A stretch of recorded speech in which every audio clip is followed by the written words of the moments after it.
Olá, seja bem-vindo a mais um programa repleto de informações e conhecimentos que eu tenho certeza que farão a diferença na sua vida. Outubro foi o mês dedicado à conscientização e combate ao câncer de mama. E hoje no Talentos e Negócios nós queremos trazer informações valiosas sobre a prevenção e os avanços nessa área. O Outubro Rosa é uma campanha internacional que tem como objetivo alertar mulheres e a sociedade como um todo sobre a importância da prevenção e do diagnóstico precoce do câncer de mama. E durante todo o mês, diversas ações são realizadas para disseminar informações sobre a doença, promover a conscientização e incentivar a realização de exames preventivos. Nesse programa, nós teremos a honra de receber uma médica oncologista renomada, especializada em tratamento e prevenção do câncer de mama. Ela irá compartilhar seu conhecimento e experiências sobre os avanços na prevenção, os fatores de risco e a importância do diagnóstico precoce. Além disso, vamos discutir como a genética pode ser uma ferramenta poderosa na prevenção do câncer de mama, identificando fatores de predisposição e orientando medidas preventivas personalizadas. Também abordaremos os diferentes níveis de prevenção do câncer, desde a prevenção primária, que envolve a adoção de hábitos saudáveis, até a prevenção de recidiva em pacientes que já passaram pelo tratamento. Portanto, preparem-se para uma conversa esclarecedora e inspiradora com essa médica oncologista que está na vanguarda do combate ao câncer de mama e na promoção de uma abordagem integral ao cuidado das pacientes. A doutora Samira, que tem uma vasta experiência na área médica com foco em oncologia e cuidados paliativos. Atualmente ela tem se dedicado ao trabalho de prevenção do câncer, utilizando como ferramenta o aconselhamento genético e a promoção de saúde metabólica. Portanto, vamos a essa entrevista. A partir de agora, sejam bem-vindos à entrevista com a doutora Samira Cota, médica oncologista. Seja bem-vinda, doutora Samira. Ô, Fernanda, é sempre muito bom estar no seu programa. Obrigada pelo convite. E é um grande prazer te receber aqui novamente, dessa vez para a gente falar diretamente para as mulheres, né? Em homenagem aí ao mês de outubro que passou, que é o mês da conscientização do câncer de mama e que nós sabemos que não apenas no mês de outubro, mas devemos falar sobre isso todos os dias, e prevenção é algo que a gente deve implantar na nossa vida diariamente, não é isso, doutora Samira? Na verdade, está relacionada à rotina, está relacionada à conscientização e cuidados que envolvem aí não apenas realização de exame, mas comportamento. Exatamente. Como que você definiria o significado do Outubro Rosa e quais são as principais ações que ele representa na conscientização do câncer de mama? O Outubro Rosa ele começou na década de 90 e com esse olhar para a prevenção, mas isso foi se ampliando de uma forma muito interessante, porque no início o foco ele era um pouco maior para a gente pensar naqueles exames que fariam um diagnóstico precoce. Então era uma prevenção, que eu brinco que é prevenção de catástrofe. Sim. Quando a gente quer descobrir mais rápido para evitar que a doença chegue em um estágio mais avançado. E com o tempo isso foi se lapidando e o conhecimento foi se solidificando em relação ao que está nas mãos de nós, de todos nós, para prevenir o câncer, não apenas o câncer de mama, claro, né? Mas todos os cânceres. Agora a gente entra em novembro, nós temos a prevenção do câncer de próstata e vários outros cânceres em que nós sabemos que a forma como vivemos influencia na expressão dos nossos genes e na modulação no entorno dos nossos genes, que favorece ou não o surgimento de neoplasias. Interessante como a ciência tem avançado nesses estudos e identificado que o comportamento, né, as nossas ações diárias também influenciam diretamente. E como influenciam, né, doutora Samira? Perfeito. E essa campanha, o outubro foi o primeiro mês que ganhou cor, mas a gente vê aí ao longo dos anos vários meses ganhando Verdade. cores para que essa campanha ela se estenda, ela não fique apenas em outubro. Uhum. Como que a genética é uma ferramenta eficaz na prevenção do câncer? O aconselhamento genético, ele visa identificar alguns genes que fazem predisposição de risco. E esse aconselhamento, ele visa identificar essa predisposição que a gente chama de hereditária. Que desde que nascemos, carregamos genes, podemos carregar genes que predispõem a um risco de ocorrência de câncer. Isso também tem sido estudado para várias outras doenças crônicas, mas no caso do câncer, tem determinados genes que nos ajudam de uma maneira muito interessante. Se eu identifico, por exemplo, em uma mulher, uma mutação no gene de BRCA, que é um gene que a gente considera aí muito comum, né? Tem a história aí da Angelina Jolie, tem várias outras atrizes que inspiram mesmo pessoas a querer buscar um pouco de conhecimento sobre isso e entender, né? O que esse gene vai afetar aí no diagnóstico e na condução, por exemplo, de um tratamento médico. Então, se identificamos um gene como esse, nós sabemos que a depender do gene ser no BRCA1 ou ser no BRCA2, de qual variante nesse gene, o risco da mulher desenvolver câncer de mama ao longo da vida, ele se torna muito mais alto. Não apenas mama. Ovário também entra nesse gene, pâncreas entra nesse gene, próstata entra nesse gene. Entendi. Sobretudo para a próstata, o BRCA2. Então, até interessante que agora em novembro, né, não apenas as mulheres pensem sobre isso, mas os homens também reflitam um pouco que o aconselhamento genético ele pode nos dar ferramentas que são interessantes. Aí vamos lá. Então tá, doutora. Fiz um painel, identifiquei um gene que tem um risco. O que eu faço com essa informação? Eu fico preocupado? Apenas preocupado? E sei que tem uma predisposição, mas o que eu faço com essa informação? Né? Então, baseado nela, o acompanhamento e o que a gente chama de rastreamento, ele vai ser muito mais individualizado, vai ser personalizado. Não é para apenas um tipo de tumor, mas para vários grupos de tumores, por exemplo. E poder fazer exames que estão direcionados para aquele tipo de risco. Então, quando o paciente chega no consultório, às vezes é muito comum falar com o médico assim, eu quero fazer um check-up.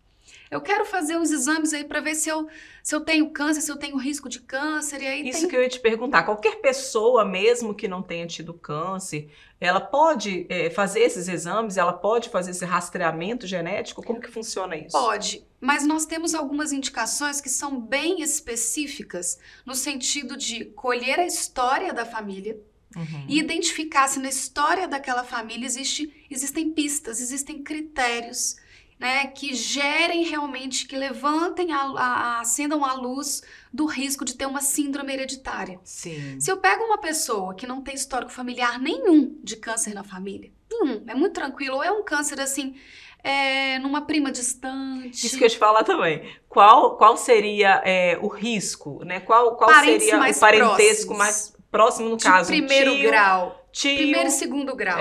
Sobrinho, tio, pai, mãe, irmão, isso. Seria mais ou menos avô e avó. Isso, primeiro, segundo grau, até a terceira geração a gente ainda considera. Primo de segundo grau. Se for um primo de segundo grau também, aí depende também do tipo de câncer. A gente analisa o histórico, como que foi a apresentação daquele câncer, se foi mais agressivo, se foi menos agressivo, em qual idade que ele foi apresentado. Entendi. Então isso tudo se leva em consideração e se leva em consideração também os hábitos de vida daquela pessoa. Sim. Porque se a gente tem alguém que tem um histórico muito leve, né? Vamos colocar dessa forma, um histórico que não chama tanta atenção, e é uma pessoa que tem hábitos de vida muito saudáveis, não é que ela não possa fazer o painel, mas ela não vai se encaixar em critérios de maior preocupação. Então, uma entrevista para entender se realmente aquela pessoa tem uma indicação, né, mais formal ou não, é muito interessante. E nós temos critérios da ANS que, se o paciente fecha, é um exame que pode ser feito por plano de saúde, inclusive. Sim. Tá? Então, hoje, existe uma cobertura para pacientes que fecham determinados critérios específicos, e aí, critérios que realmente levantam uma forte predisposição à síndrome hereditária. Não significa que, se não fechar critério, não vai ter indicação. Entendi. Mas aí a gente tem que analisar se aquela pessoa tem, de fato, uma cobertura. E a cobertura realmente entra quando o risco é muito alto. Entendi, Samira. Então é aquela coisa, tudo tem que ser analisado dentro da primeira consulta. E aí você, junto com o paciente, que vão, você, né, no caso, o médico, ele que vai identificar se há realmente a necessidade de fazer Essa esse consulta de rastreamento. aconselhamento genético ela é muito importante porque fazer um exame para descobrir se eu tenho uma predisposição é algo que precisa ser muito bem conversado. Uhum, Porque o que eu vou fazer com o resultado desse exame? Isso tem que estar muito claro na cabeça Uhum. de uma pessoa que vai fazer um teste desse. uhum. Ela tem que realmente entender que o exame ele tem um potencial de redução de risco.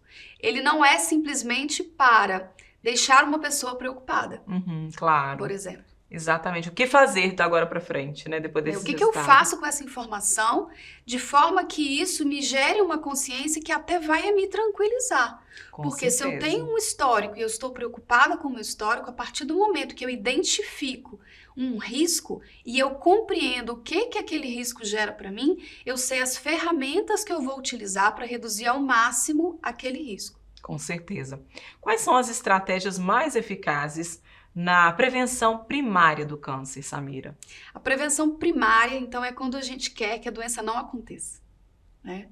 A prevenção secundária já está relacionada a exames, o que a gente brinca Sim. de prevenção de catástrofe. A primária é quais as ações, né, de cuidados que eu vou ter com o meu corpo que vão, de fato, reduzir muito o risco de câncer. Vamos lá, o primeiro deles é reduzir exposições a substâncias, a agentes cancerígenos. Então, Sim. isso é um ponto aí mais óbvio, né? Mas que merece muita atenção. O cigarro, ele já está muito consolidado, Uhum. que ele é um fator agressor. E hoje, as pessoas realmente têm se preocupado em parar de fumar. A gente Graças vê a Deus, né? esse movimento, Verdade. né, Fernanda? Porque Já tem uma conscientização muito grande. porque no passado, a gente vê, né, todo mundo lembra, que acaba que existia um estímulo ao cigarro, porque era Sim. bonito, enfim. E realmente agora, essa conscientização, ela ficou realmente muito forte. E muitas pessoas que fumam, às vezes estão com dificuldade de parar, mas têm a consciência de que precisa parar. Uhum. Então, com o cigarro, eu vejo que a gente caminhou muito. A gente não caminhou tanto com o álcool. Verdade. O álcool, ele hoje, ele tem, na verdade, aumentado o seu consumo, infelizmente. Nós vivemos um estilo de vida que é muito tóxico hoje. Isso é uma reflexão que ela precisa ser feita na prevenção primária. Porque falar aí, né, de agentes tóxicos, de tirar essas exposições, falar sobre alimentação, que todo mundo sabe que influencia. Existe Uhum. alimentação anticâncer, sim. Tá? E não é só se alimentar bem, é ter realmente consciência daqueles alimentos que de fato favorecem, né, um estilo de vida anti-câncer, como a dieta do Mediterrâneo, e aí a gente tem que entender quais as receitas que realmente nos ajudam. Uhum. Atividade física, né, Claro. que também todos sabem que é importante, mas que também não é fácil implantar É difícil. no dia a dia. É preciso conscientização e é preciso estratégia. Verdade. Tem que se criar uma estratégia para atividade física. Porque Uhum. se a pessoa falar, eu vou caminhar, simplesmente eu vou caminhar, talvez para ela não vá funcionar. Então, entender a rotina dela e qual tipo de atividade física que realmente ela vai entrar, que vai ter E menos chance conseguir dela encaixar sair isso dentro da rotina, né? dentro da rotina. Então, assim, tudo isso são estratégias de prevenção primária. Mas tem um ponto, que é o ponto que é talvez o mais difícil para todos nós, que é o gerenciamento do estresse. Esse é o ponto que, assim, geralmente eu gosto de falar dele até por último, porque não que ele seja menos importante, mas que, às vezes, ele não está no nosso controle.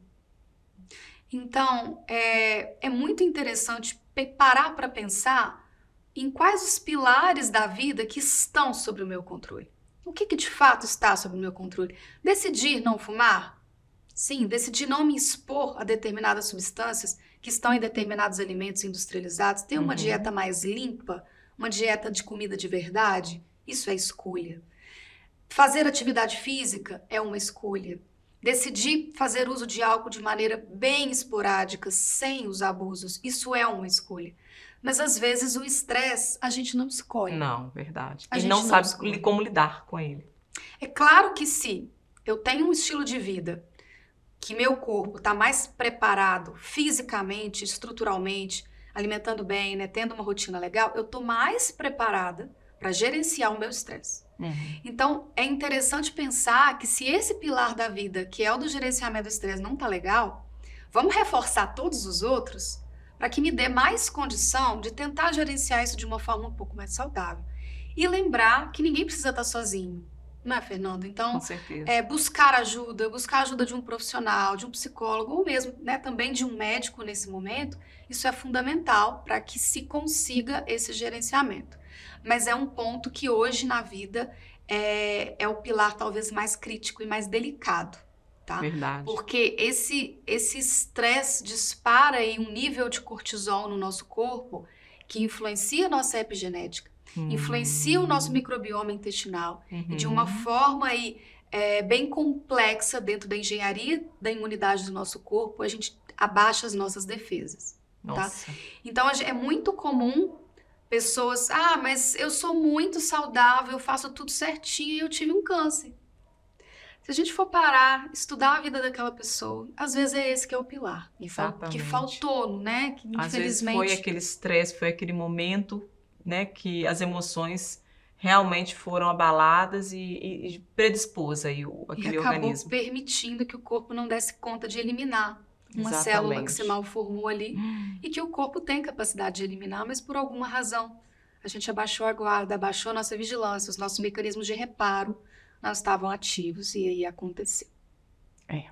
Realmente é uma situação que a gente precisa realmente atentar para isso, né? E buscar ajuda, como você falou, seria a principal solução.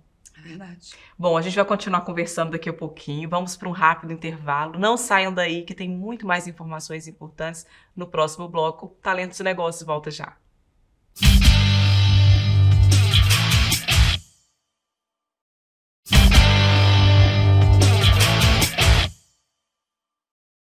Muito bem, estamos de volta com Talentos e Negócios, hoje falando sobre prevenção do câncer, especialmente do câncer de mama. E eu estou aqui recebendo a doutora Samira Cota, que é oncologista. Doutora Samira, para pacientes que já realizaram um tratamento, que já tiveram câncer, como prevenir uma recidiva? Quais seriam as ações que esses pacientes deveriam levar na vida deles, né, para poder trazer de volta a saúde e prevenir qualquer tipo de recidiva do câncer? Esse é um ponto que eu considero fundamental. Essa pergunta ela é necessária, né, nessa entrevista hoje, porque a gente fala muito de prevenção do câncer antes da doença e a gente fala ali do tratamento em si. Mas e depois? Depois que esse câncer foi tratado, se a gente não olhar para o solo da vida daquela pessoa que teve câncer e tentar entender por que o câncer aconteceu, nós vamos deixar esses pacientes sob risco. Nós vamos manter esses pacientes em risco.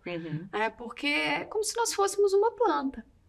O que tem no solo, aquele solo ali que permitiu que aquela planta adoecesse? O que faltou para aquela planta? Né? Então não basta ir lá, borrifar um remédio nas folhas, enfim. Verdade. E aí a planta melhora um pouco, mas o que mais? O que eu preciso fazer? É mais adubo? É mais água? É mais sol? O que está precisando ali? Então, esse que é o ponto, de fato. Fez o tratamento e agora? Agora, mais do que nunca, aquela pessoa que teve câncer, a mulher, câncer de mama, os homens no câncer de próstata e vários outros tumores, é compreender o que favoreceu que aquilo de fato acontecesse.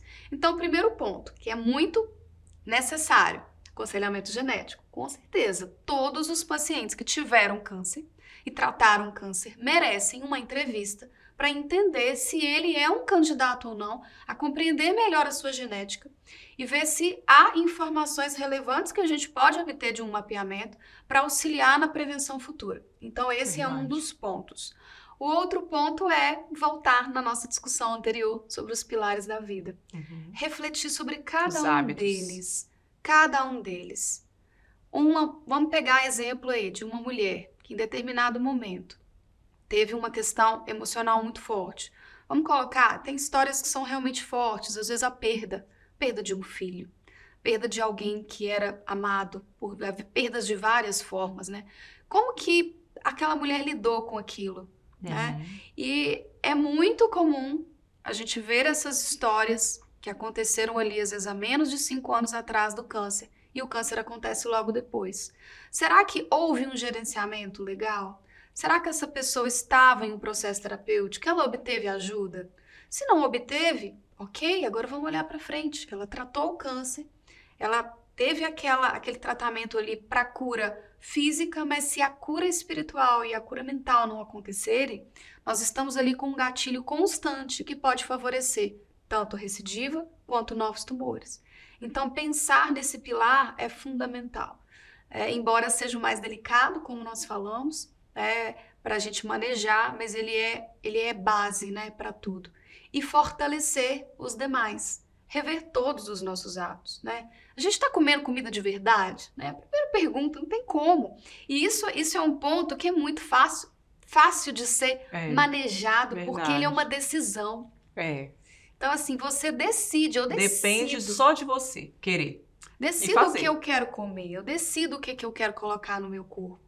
Se eu quero colocar toxina, se eu quero colocar de fato nutriente, né? Então, isso é um ponto fundamental. E aí a gente tem todas as exposições, os poluentes. Se fumava, vamos parar de fumar. Se tinha uso de álcool com muita frequência, vamos parar. A depender do risco genético, às vezes o álcool ele vai ficar praticamente zerado.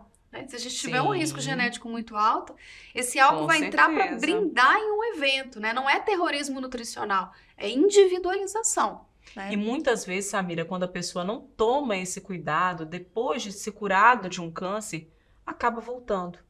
E acaba voltando de uma forma pior. Por isso é importante ter esse acompanhamento depois de um câncer. Sim, esse acompanhamento e esse olhar. Depois que trata-se um câncer, do ponto de vista de protocolo, Fernanda, os pacientes eles têm que voltar no oncologista a cada X tempo. Aí depende do tipo de câncer. No caso da mama, as mulheres voltam a cada 3 meses e fazem mamografia e ultrassom anual. Isso seria a rotina para todo mundo.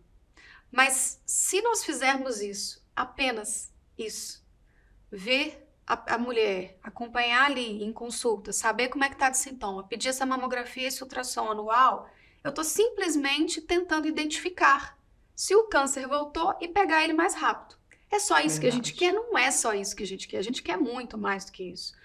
E assim, eu vejo que tem colegas médicos, colegas oncologistas, e isso é uma crítica saudável que eu faço, porque dependendo do colega médico, se ele está muito envolvido no processo de tratamento, ou ele tem um volume de paciente muito alto, ele às vezes não tem tempo para focar nisso. Então, é importante que os pacientes tomem consciência.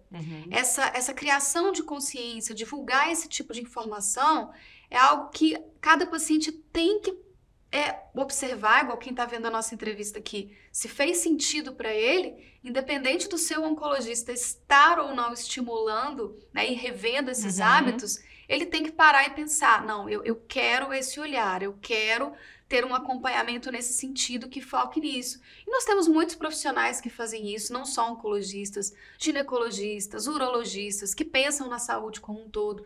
Então, buscar isso é fundamental para quem já tratou um câncer. Doutora Samira, quais são os principais desafios enfrentados na prevenção da recidiva do câncer e como que a medicina tem batalhado para superar esses desafios e vencer essa etapa tão difícil? Primeiro ponto, como que os testes genéticos hoje estão mais acessíveis, né? Então, assim, pontos positivos. A gente tem diretrizes de planos de saúde que cobrem boa parte dos casos. Isso é bacana, isso já é muito bom. Os testes, quando começaram, a gente tinha aí o custo inicial em torno de 20, 25 mil reais um painel genético. Com o tempo, o que nós entendemos? Que para determinado perfil de tumor, eu não preciso olhar uma extensão tão grande do genoma da pessoa, né? Eu tenho, às vezes, aquele grupo de genes que favorecem um risco, então eu vou fazer um pacote. Então, eu vou olhar, por exemplo, num câncer, numa síndrome de predisposição a câncer de mama e ovário, eu tenho um grupo ali de em torno de 35, 40 genes que são interessantes para eu ver, eu não preciso de ver muito mais do que isso. Entendi. Então, a gente setorizando os grupos de genes, isso ficou mais acessível. Então, eu vou dar aqui uma noção para as pessoas entenderem. Eu queria saber uma ideia de qual o custo disso. Isso, em torno de R$2.000, R$2.500. Então, é algo assim, tem um custo, sim. E isso o plano não cobre? Ou alguns sim? Alguns sim. Depende se o paciente fecha determinados critérios das diretrizes de utilização. Ótimo. E isso O médico vai enviar um relatório, Claro. o convênio vai analisar, vai ter uma auditoria. E se fechar critério, o convênio vai cobrir. Se não Ótimo. fechar critério, não significa que não tem indicação. Mas ele não está naquele nível de risco tão alto que o plano entende que é custo-benefício cobrir. Né? Entendi. Mas o paciente tendo indicação é um custo que ele não está tão distante assim. Dá para a pessoa se R$2.000 programar, é acessível, com fazer certeza. uma programação. Não é uma urgência, não é um exame de urgência, mas é um exame extremamente valioso que vai dar muita informação. Então Entendi. esse é o primeiro ponto. Os outros pontos, pilares da vida. Analisar todos. Né? E aí, é claro que depender de cada tipo de câncer, a gente vai ter um foco às vezes maior ou menor. Se for um câncer de intestino, por exemplo, a gente vai querer mais do que nunca olhar o microbioma daquela pessoa, fazer um estudo, por exemplo, do microbioma. Verdade. Hoje essa parte é uma área da ciência que está em crescimento muito grande, Fernanda. A gente consegue fazer mapeamento genético nas fezes. Nossa. E entender qual que é o perfil de bactérias que cada pessoa tem no intestino. E a depender daquele perfil de bactérias, a gente olha se existem bactérias ali predispondo ou não a câncer. E predispondo ou não a outras doenças. Olha. Diabetes, obesidade. A obesidade ela é um ponto que ele é crítico no câncer e no pós-tratamento. Nós sabemos que se a gente redistribui a composição corporal das pessoas, né? Porque não é só estar gordinho ou não. Sim. É como que essa composição está distribuída. A gente tem mais massa magra, né? Que é o ideal. E se a gente não tem tanta gordura, sobretudo abdominal. Então, quando a gente trata a obesidade, nós conseguimos reduzir 40% da incidência de câncer. A gente melhora a resposta ao próprio tratamento e a gente reduz recidiva. Então, só a obesidade, ela já é uma questão que tem que ser fortemente abordada quando a gente encerra um tratamento de um câncer. Então, é muito interessante que o médico que acompanhe o pós-tratamento, que seja um oncologista, que seja um médico integral, que ele tenha esse olhar e que a paciente entenda a importância disso. E uma coisa muito interessante que eu queria destacar aqui, Fernanda, é o paciente ele tem que ter senso crítico para as coisas. Eu já peguei muito paciente que consultou comigo e consultou com outros colegas, que às vezes não tem uma visão tão integral e que falam com ele assim, não, você já curou do câncer, sem terrorismo, come tudo que você quiser. Vida normal. Vida normal daqui pra frente. Calma, então assim, nenhum extremo, nem outro. Sim. É claro, sem terrorismo alimentar, concordo, vamos individualizar para aquela pessoa. Ninguém tem que entrar dentro de uma bolha. Eu não posso comer pizza nunca mais. Claro que não, não é assim. Mas equilíbrio seria a palavra certa. É a palavra, Fernanda, equilíbrio. É o que a gente precisa de fechamento aqui, né, nessa orientação para as pessoas de cuidado. E ter esse senso crítico, porque tem muitos colegas profissionais de saúde que podem ser excelentes nas suas áreas, mas às vezes se não tiver esse olhar, cuidado para não desconstruir isso, porque às vezes é tudo que o paciente quer. Quer no conforto dele. Sim. Né? Às vezes está gastando um pouquinho com uma suplementação, que ele já estava querendo parar, a academia, que ele já está desanimado, que ele não está querendo ir mais, né? Aquela alimentação... Nossa, aí é o impulso que ele precisava. Aquele café da manhã que não tá fácil de gerenciar, porque tem que acordar mais cedo, tem que fazer, não é só comprar um pão na padaria, uma manteiga e comer de manhã. Então, gera um trabalho, gera uma movimentação. Se chega alguém e fala assim... Vida normal, para com isso. Sair da zona de conforto não é fácil. Né? E os pacientes ouvem isso. Então, conscientização é você construir em você consciências. Construir de tal forma que não é qualquer coisa que vai se ouvir em volta que vai mudar o que você de fato construiu, se é de forma sólida. Ouça o que o médico tem a dizer, leia, se informe. Hoje o Google e a internet é uma fonte enorme tem de muita informação. Então não precisa de simplesmente ouvir e acatar, pesquisa. Verdade, boa dica, viu? Bom, pessoal, não saia daí, a gente ainda tem mais um bloco com muitas informações importantes aqui com a doutora Samira. Não saia daí que a gente volta já.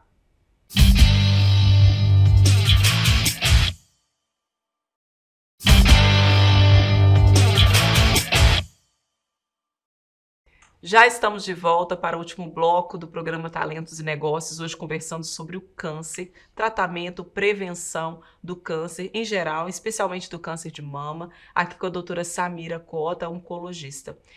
Para a gente finalizar, né, nossa conversa já foi bastante esclarecedora, doutora Samira, eu queria fechar com uma única pergunta. Quais as perspectivas futuras em relação ao câncer, em relação aos tratamentos e às tecnologias que estão sendo estudadas nesse sentido? Então, a gente tem, por um lado, uma perspectiva de aumento dos casos, da incidência de câncer, né? E que envolve aí o que a gente falou, nosso estilo de vida, nossa forma de viver, e isso está predispondo, sim, a gente ter mais casos de câncer pela forma mais tóxica, né, que o mundo está se apresentando para todos nós. E isso gera um alerta de perigo e de preocupação, né, por um lado, porque nós temos um paradoxo hoje, que é o aumento dos cânceres e a melhoria nas tecnologias. Ah, doutora, mas isso não é bom? É bom.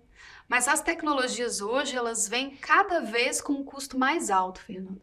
Com custos realmente preocupantes. Então, se a gente tem aumento dos casos, ótimo, mas eu estou identificando aí uma variante genética num tumor e ele me direciona para uma droga X específica que eu posso fazer um bloqueio bem individualizado para uma pessoa, isso é ótimo. Isso ajuda, de fato, a gente ter a expectativa de sobrevida longa e, às vezes, de cura em doenças em que antes a gente não imaginava que poderiam acontecer. Então, isso tem surpreendido a comunidade médica e tem trazido para as pessoas aquela sensação de nossa, a ciência está avançando, tem vários casos que estão sendo curados, tem vários pacientes que até alguns anos atrás eu achei que ele ia viver muito pouco e nossa, já tem 5 anos que ele está em tratamento.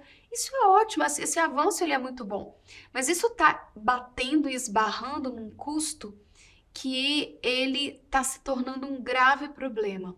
O SUS não tem dado conta de manter esses avanços, então é muito difícil a saúde pública cobrir isso, né? Por mais que a gente questione, mas tem gastos que são desnecessários, enfim, independente disso, o câncer ele está num nível de custo que para o SUS ele não é pagável, Fernanda. Nós vamos dar exemplos de valores aqui. E para a saúde suplementar também, é muito difícil manter, né? Não é só às vezes que o plano de saúde quer negar um tratamento, enfim, é porque ele tem que ter um balanço ali que funcione, né? De custo-benefício. Então isso é um problema, o câncer está aumentando, as tecnologias estão melhorando, mas a gente está batendo numa situação em que se eu tenho tratamentos que custam ali 20, 30 mil numa infusão, por exemplo, isso é algo que a gente tem que repensar. Né? Nós temos tratamentos hoje para câncer que custam 1 milhão. Uma única aplicação, que tem grandes potenciais ali de cura e de aumento de sobrevida. Mas como que fica isso? Quem tem acesso a isso? Essa cura é para quem? Eu faço essa pergunta. A cura do câncer chegou com a tecnologia X, às vezes o paciente manda mensagem. Para quem que é essa cura? Então, as pessoas, a mensagem, acho que final, que a gente deve deixar aqui, Fernanda, embora tenha se avançado, sim, ninguém tem que ficar esperando a pílula mágica. A gente tem que se cuidar. Então, é o foco do programa hoje, né? Verdade. Foi para isso que nós estamos aqui, para falar sobre prevenção. E é claro que se a tecnologia existe, em algum momento a gente precisar dela, nós vamos tentar utilizar da melhor forma possível. Mas ninguém pode se abster do seu papel e da sua responsabilidade social em se cuidar e cuidar da sua família nesse sentido. Verdade, Samira. Muito obrigada por deixar essa mensagem tão importante para o nosso público, para os nossos telespectadores e que vocês façam bom uso dessas orientações hoje com a doutora Samira. Muito obrigada, querida, pela participação mais uma vez aqui no programa, tá? Obrigada, Fernanda. É sempre muito bom estar com você. É um prazer te receber sempre, volte sempre, tá? E você de casa que tem acompanhado, que nos acompanhou até aqui, muito obrigada pela companhia, espero que tenha gostado do programa. Continue também nos acompanhando nas redes sociais e até o próximo programa, se Deus quiser. Fique com Deus e até lá. Tchau, tchau.